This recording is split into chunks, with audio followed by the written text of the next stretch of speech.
নরসিংদীর মাধবদীতে ধর্ষণের ঘটনা ধামাচাপা দিতে বাবার কাছ থেকে তুলে নিয়ে এক তরুণীকে হত্যা করা হয়েছে। এ ঘটনায় এলাকা জুড়ে তোলপাড়। সেখানে আছেন আমাদের সহকর্মী সুজন বর্মন। সুজন, এই ঘটনার মূল আসামি কি ধরতে পেরেছে পুলিশ? কি বলছেন এলাকাবাসী?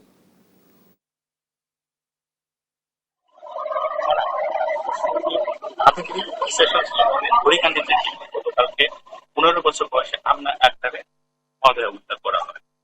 এই দর্শনের পরে তাকে কিন্তু এখানে কিন্তু ফেলে রাখা হয়েছে। আমরা যা জানতে পেরেছি যে বাবার কাছ থেকে তুলে নিয়ে কিন্তু আমিনা খাতুনকে তার পকেটে ঘোড়া সহ 5 থেকে 6 জন তুলে নিয়ে গিয়ে হত্যা করা হয়।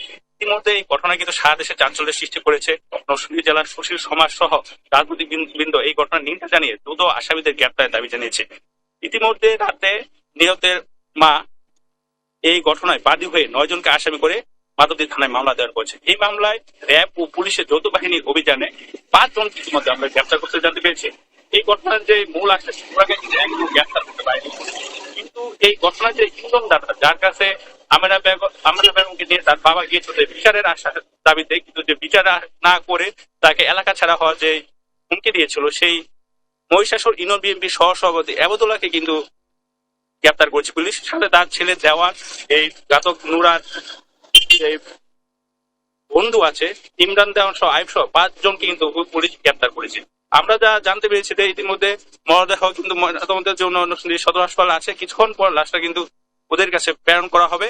এই মরদেহের দেওয়ার পরে কিন্তু এলাকায় যে মামলা হয়েছে, মামলায় আসামি র্যাব সহ বিভিন্ন আইন শৃঙ্খলা বাহিনী যারা আছে তারা কিন্তু গ্রেপ্তারের জন্য অভিযান পরিচালনা করছে। আমি একটু জানিয়ে রাখতে চাই যে এই ঘটনার পর থেকে কিন্তু ওই এলাকায় কিন্তু খুব বিরাজ করছে।